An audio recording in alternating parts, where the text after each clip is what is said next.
bonjour, peux-tu te présenter? Eh bien bonjour à tous, je m'appelle Thomas, vous me connaissez peut-être sous le nom de Papa Blender. Ça fait 4 ans, 5 ans bientôt que je parle de jouets et de pop culture sur internet. J'ai commencé sur YouTube avec une chaîne qui s'appelle Papa Blender. Et vous pouvez également me trouver depuis un peu plus d'un an sur TikTok. Là ça a été un peu une explosion surprise. Je déballe des jouets, je montre les jouets que j'aime sur TikTok et Instagram. Bien, bien. Et surtout, tu as aussi une chaîne Twitch. Oui, également, des petits lives qui s'appellent les Blender Café, qui se passent en général le dimanche matin, 10h. C'est le petit PMU du jouet. L'idée, c'est on boit un café et on déballe des figurines ensemble, entre copains, quoi. Tu vois, c'est ça?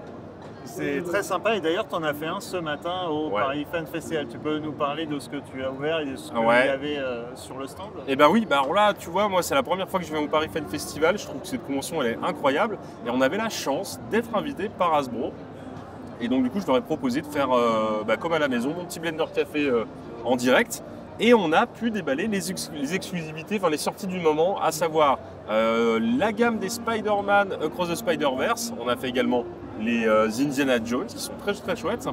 On a fait du Star Wars avec la gamme anniversaire du Retour du Jedi et les Gardiens de la Galaxie. Et on a pu finir par un petit bonus. Ouais, ça, le bonus personnel, le Beast Wars Transformers Vintage de 99. Encore merci. Je t'en prie, grand plaisir. C'était super. Une figurine qui vient des entrepôts historiques d'Hasbro à Creutzwald, en Moselle, si je dis pas de bêtises. Et pour ceux qui ont pu voir, il y a une vidéo qui tourne sur la chaîne d'Archeo Toys où on est allé ouvrir des palettes un petit peu oubliées de stock qu'ils avaient mis comme ça à disposition pour qu'on redécouvre des jouets.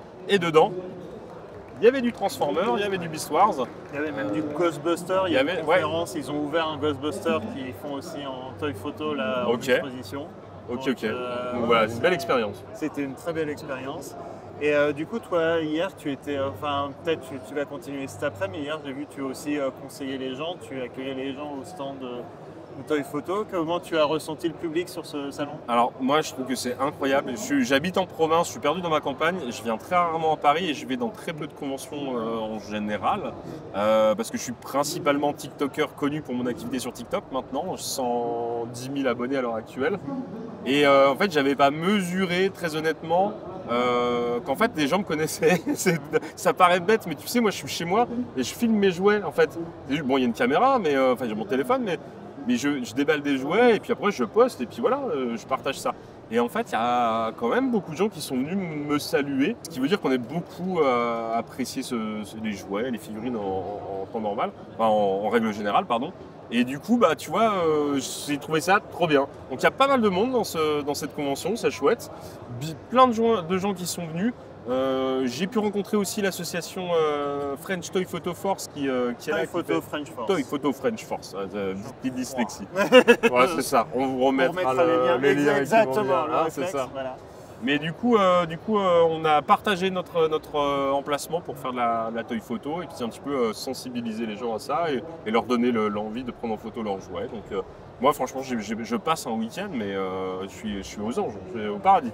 Ouais, et c'est vrai qu'il n'y en a pas beaucoup des comme ça, et en plus où il y a de la place pour les jouets et la toy photo, c'est vraiment sympa. Et enfin en toy photo, je crois qu'il y en a très très peu.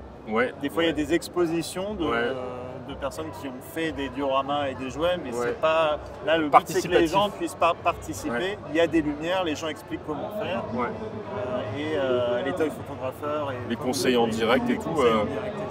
Et cette convention, il y a un truc que je trouve bien, c'est qu'elle n'est pas connotée... soit manga, soit comics, etc. C'est vraiment un mélange de plein de choses. Donc il y a des stands pour les enfants, là je vois il y a Hasbro, il y a Mattel, il y a des X-Wing taille réelle, il y a du Stargate, là-bas il y a des auteurs de comics qui font des dédicaces, il y a des gens un peu plus réseau avec Simon de Tuilière là, qui est illustrateur, qui fait des illustrations médiévales, il y a du Harry Potter, il y a plein de choses, enfin, c'est très varié. Et du coup, je trouve que c'est génial de rencontrer tous ces univers-là dans un seul lieu, quoi. C'est vraiment très bien. C'est vrai que c'est super. Moi, je m'amuse comme un petit fou depuis 2 jours aussi. Ouais. Et du coup, on est sur le stand Hasbro avec plein de nouveautés. Comme tu l'as dit, il y avait des Gardiens de la Galaxie et les Spider-Verse pour Marvel, entre autres. Donc des nouveautés qui ne sont pas encore ou qui vont sortir dans les jours qui viennent. Toi, est-ce que tu as du coup un coup de cœur sur le stand quelque chose que tu voulais ou que tu as pris tout de suite dès que tu es arrivé? Alors mon coup de cœur, c'est le garde gamoréen, qui est juste incroyable. Personnage avec tête de cochon, pour ceux qui ne voient pas forcément, de l'univers Star Wars. Ils lui ont fait un petit pagne en fourrure vraiment, et la bouche s'ouvre et tout, donc il y a plein de détails. La figurine est assez grosse, donc je les trouve très très beau. Et dans les Indiana Jones vintage, j'aime beaucoup le German mécanique pour son blister avec le gros mécanicien chauve torse nu. Ça m'a fait beaucoup rire. Bien rétro, bien rétro à l'ancienne avec sa moustache, chauve et tout. C'est un peu tonton GG au camping, tu vois, qui plante la tente. J'ai trouvé ça très drôle. Okay. Bon, et ben merci beaucoup. Mais merci à toi, merci beaucoup. On se retrouve sur le salon, donc bien sûr n'hésitez pas à suivre Papin Blender sur tous les réseaux sociaux, on remettra les liens en dessous. Mais merci. Et à très bientôt. À très bientôt, salut à tous. Ciao.